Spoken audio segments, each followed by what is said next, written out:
ஒரு கூட்டம் தலைவரும் 44,000 போராளிகளும் வடக்கு மாகாணத்தில் குடுவித்தார்கள் என்ற சிங்கள பிரபாகரன் என்று சொல்லிக் கொண்டு வந்தவர்கள் தான் இந்த அனுரகுமார நாயகத்தினுடைய அரசாங்கம். அவன் தன்னுடைய ஒரு போட் கூட வரையிலாத அடிச்சு புதைச்சினாங்க அந்த கடல்ல குடுவித்தேன்னு சொல்லேகள்ல ஒரு தமிழ் மனுஷனா வெக்கப்படுறேன். சோறாடா சாப்பிடுறீங்க, வலக்கையாலையா சாப்பிடுறீங்க சாப்பிடுறீங்க கேட்கிற அளவுக்கு எங்களுடைய தமிழ் மக்கள் உங்களை வடக்கு மாநிலத்தில் பார்க்க நீங்கள் கடைசியாக சுட போவது ராமநாதன் அர்ஜுனாவை.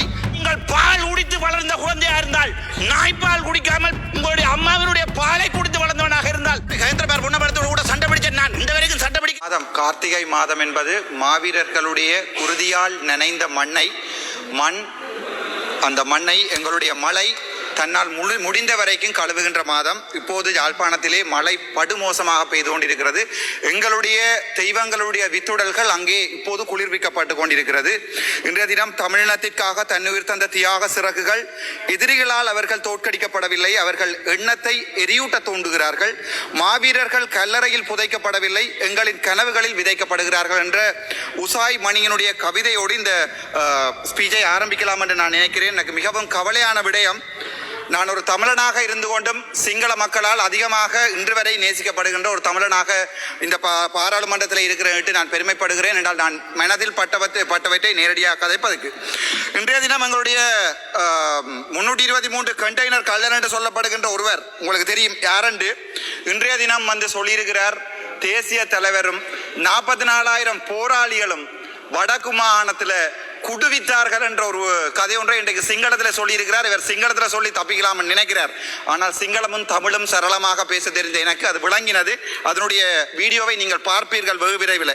மிகவும் கவலையாக இருக்கிறேன் என்றால் இவர்கள் சொல்லிக் கொண்டு வந்தவர்கள் எப்படி, நாங்கள் எல்லாம் சிங்கள பிரபாகரன் என்று சொல்லிக் கொண்டு வந்தவர்கள் தான் இந்த அனுரகுமார நாயகத்தினுடைய அரசாங்கம். எங்களுடைய மக்களும் அப்படியே பொய்களை உண்மை என்று நம்புகின்ற ஒரு சமூகத்தை சேர்ந்தவர்கள் நாங்கள். ஆகவே எங்களுடைய சமூகம் அள்ளுகொள்ளையாக நம்பியது இருக்குமோ சிலவேளை இவருமே போராட்டத்தை நோக்கி போராடியவர் என்று நினைத்து எங்களுடைய சமூகம் விட்ட வரலாற்று தவறு இந்த என்பிபி அரசாங்கத்துக்கு வாக்கு போட்டது. ஆனால் இன்றைய தினம் சிங்களத்திலே எங்களுடைய தேசிய தலைவர் வடக்கு கிழக்கை ஆண்ட போது ஒரு சிங்களவன் அவன் தன்னுடைய ஒரு போட் கூட வரையிலாத அடிச்சு புதைச்சினாங்க அந்த கடல்ல குடுவித்தேன்னு சொல்லேகள்ல ஒரு தமிழ் மனுஷனா வெக்கப்படுறேன். ஒரு தமிழனா என்னுடைய வடக்கு மாநிலத்தில் இருந்து போட்டப்பட்ட ஒவ்வொரு வாக்குக்கும் இந்த பிமல் ரந்தாயகருடைய நெஞ்செல்லாம் எரியுது. நான் உங்களுடைய போர் வீரர்களை நீங்கள் செபலியோ என்று சொல்லுகின்ற போது ரணவிருவோ என்று சொன்ன தமிழன் நான்.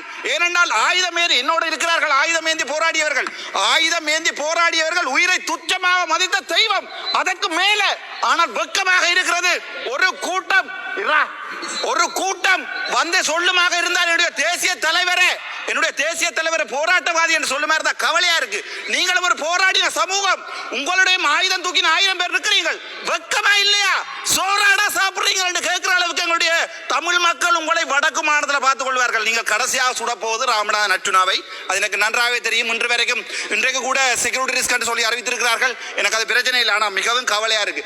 நீங்கள் யாரை குரல் இல்லாத ஒரு இனத்தை, ஒரு தமிழ் பேசுகின்ற குரல் இல்லாத இனத்தை நீங்கள் அடக்குகிறீர்கள் என்று நினைக்கும் போது மிக வெக்கமாக இருக்கிறது. நாங்கள் இனவாதம் இல்லை என்று இந்த வரைக்கும் இதில் இருக்கிற எதிர்கட்சியில் இருக்கிற பாராளுமன்ற உறுப்பினர் தமிழனாக இருந்தாலும் சரி முஸ்லீமா இருந்தாலும், நீங்கள் பால் குடித்து வளர்ந்த குழந்தையா இருந்தால், நாய்ப்பால் குடிக்காமல் உங்களுடைய அம்மாவினுடைய பாலை குடித்து வளர்ந்தவனாக இருந்தால், புத்தளத்திலே மக்கள் தினமும் அழுகிறார்கள், திருவோணமையிலே மக்கள் அழுகிறார்கள். நான் ஜாழ்ப்பாணத்தில் இருந்து வந்தவன், நான் ஜாழ்ப்பாணத்தை பற்றி தான் கதைக்கணும். என்றோ ஒரு நாள் நான் சகல இனத்தை பற்றியும் கதைப்பேன். இன்றும் என்னால் சிங்கள மண்ணில் போய் வாழ முடியும். ஆனால் உங்கள் ஒருவனால் வந்து வடக்கு மாநிலத்தில் வாழ முடியுமா? இயலாது. ஏனென்றால் நீங்கள் முழு இனவாதிகள். வெக்கப்படுகிற என்னுடைய தேசிய தலைவர் நீங்கள் ஒரு குடு வியாபாரி என்று சொன்னதுக்கு இந்த முகத்தோட ஜாழ்ப்பாணம் வருவீர்கள். இதுல இருக்கிற ஓடினம் தீவிர அமைச்சர், கடல் அமைச்சர் எழும்பி ஓடுறார், பிமல் ரத்நாயகர் எழும்பி ஓடுறார். வெக்கமா இல்லையா? நீங்க எல்லாம் ஒரு ஆயுதம் ஏந்தி போராடிய இது யாருக்கு அவமானம் என்றா ரோகண விஜய் வீரர் என்ற ஒரு பெரும் தலைவருக்குரிய அவமானம் இது. அவர் கொண்டே இந்த கனத்த மயானத்தில் எரிக்கப்படும் போது உங்களை மாதிரி எல்லாம் காருக்கும் பஸ்ஸுக்கும் ஓடித்திருவாங்க நினைச்சிருந்தா அந்த மனுஷன் போய் எங்காவது வெளிநாட்டில் வாழ்ந்திருக்கும். உங்களை மாதிரியான மனுஷர்கள் இந்த பாராளுமன்றத்தில் ரோகண விஜய் வீரருடைய பேரை கெடுப்பீர்கள் தெரிஞ்சிருந்தா அந்த மனுஷன் பிள்ளை ஊட்டியோட போய் வேற எங்கேயாவது வாழ்ந்திருக்கு. அப்படிப்பட்ட கேவலமான வெக்கமா இல்லையா உங்களுக்கு? ஒரு கணம் ஜோதிச்சு பாருங்க. ஒரு இனத்தை காத்த தமிழன், ஒரு இனத்தை காக்க போராடிய தேசிய தலைவர் வேலுப்பிள்ளை பிரபாகரன் இந்த வரைக்கும் ஒரே ஒரு தமிழன் நான் என்று சொல்லிக் கொண்டிருக்கிறேன். எனக்கு என்னுடைய தலைவன் கடவுள் கடவுள் கடவுள். நீங்கள் என்ன சுட்டாலும் கொன்றாலும் புதைத்தாலும் என் சாம்பல் எழும்பி சொல்லும் என்னுடைய தேசிய தலைவர். வெக்கமா இல்லையாடா உங்களுக்கு? எங்களுடைய வாக்குகளான பாராளுமன்றம் வந்து நீங்கள் வடக்கு மாடு என்னுடைய தலைவரை குடுவித்தவன் என்று சொல்ல உங்களுக்கு மனம் பெறுது. கொஞ்சம் ஜோதிச்சு பாருங்க. அந்த புத்தளத்திலே கொண்டே குப்பையை போடுறீங்க. NHSL கொழும்புல இருக்கிற NHSL குப்பையை கொண்டு அந்த புத்தள மக்களுக்கு போடுறீங்க. புத்தளத்தில் இருந்து வந்திருக்கிற எம்பி இந்த ஆறாவது ஒரு தமிழன் ஒரு முஸ்லீம் தமிழ் பேசுகின்ற ஆறாவது சொல்லேலுமா புத்தளத்தில் குப்பையை போட வேண்டாம் உங்களுடைய அரசாங்கத்துக்கு. நான் தமிழனாக இருக்க ஆசைப்படுறேன்.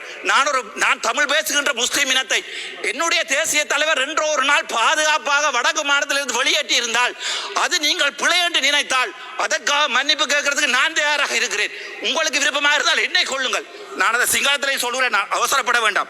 அதை விட திருவோணமலையில இருந்து வந்த பாராளுமன்ற உறுப்பினர்கள் யாரா இருக்கிறீங்களா? காணையில் ஒருத்தரை யாரா இருக்கிறீங்களா? கேப்பம் எங்க உங்களுடைய அருள் ஏமச்சந்திர அடே எங்களுடைய இனம் பாவம். நாங்கள் என்ன பாவம் செய்த நாங்கள் உங்களுக்கு? நாங்கள் ஆயுதம் எடுத்து போராடியது நீங்கள் எங்களை அடி கேட்க.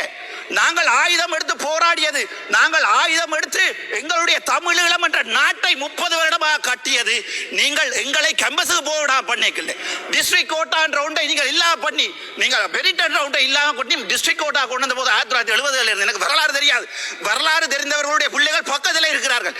இன்று வெக்கமே இல்லாமல் கஜேந்திரகுமார் பொன்னம்பலத்தினுடைய பேரை உச்சரித்து எங்களுடைய பிமல் ரத்நாயக சொல்றார் வடக்கு மாநிலத்தில் இருக்கிறவன் முழுக்க இனவாதி என்று. நாங்கள் இனவாதி இல்ல. நீங்க கட்டினது கோயில் என்னுடைய. நான் ஒரு நாள் எங்களுடைய கஜேந்திரகுமார் பொன்னம்பலத்தோடு கூட சண்டை பிடிச்சேன். நான் இந்த வரைக்கும் சண்டை பிடிக்கிறேன்.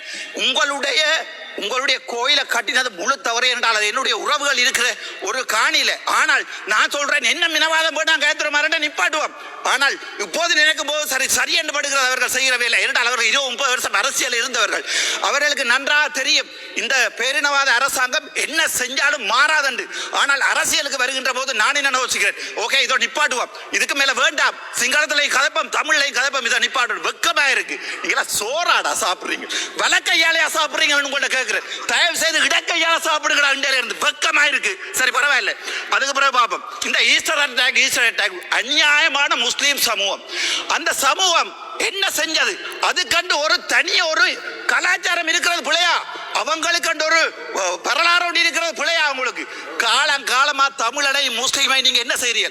போட்டு அடி அடிச்சு கடைசி எங்களுக்கு இல்ல, நீ முஸ்லீம் இனத்திலே கொண்டு ஆயுதத்தை கொடுத்தியால் எங்களுக்கு அடியண்டு, எங்கள்கிட்ட தந்தியால் முஸ்லீம் இனத்துக்கு அடியண்டு. கடைசியா ஒரே இனம் பேசுற 2 முஸ்லீம் இனம் நாங்கள் அடிபடுறோம். ஆனா நீங்க என்ன செய்றீங்க? சத்தமே இல்லாம கிண்ணியாவை எடுக்கிறீங்க. அதுக்கு பிறகு பார்த்தா திருவோணமலையில கொண்டு போய் புத்தர்வியால வைக்கிறீங்க. சும்மா ஒரு பேச்சுக்கு கேட்கிறேன், இல்ல தெரியாம கேட்கிறேன். இந்த நடுவில் ஒரு பிள்ளையார் சிலை வச்சா சும்மா இருப்பீங்களா? இல்ல கேட்கிறேன். அடே நீங்க என்ன அடிச்சு கொள்ளுவீங்களா? இரண்டா உங்களோட மனசுல இருக்கிறது பரி, நீங்க சிங்களவன் என்ற பரி. நான் நாளை கொண்டு பாராளுமன்றத்துக்கு முன்னால ஒரு புத்தர் சிலை எடுத்து போட்டு நான் ஒரு பிள்ளையார் சிலை வைக்கிறேன். உங்களால் முடியுமா வைக்க விட?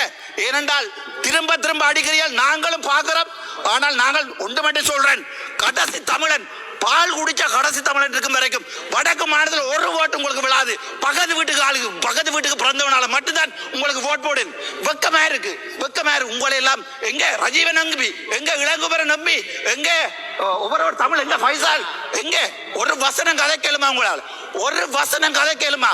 நான் தமிழ் பால் குடிச்சு வந்தவன். ஆனால் முஸ்லீம் எனக்கு என்னுடைய ரத்தம். நீங்க என்ன சொன்னாலும் நான் ஒவ்வொரு முஸ்லீமுக்கானியும் அடிபடுவேன். என்றால் என்னுடைய தேசிய தலைவர் ரெண்டாவது ஒரு நாள் நினைத்து விட்ட பிள்ளையோ நினைக்காமல் விட்ட பிள்ளையோ அந்த பிள்ளையை திருத்துறதுக்கு எனக்கு கட்சி இருக்கு.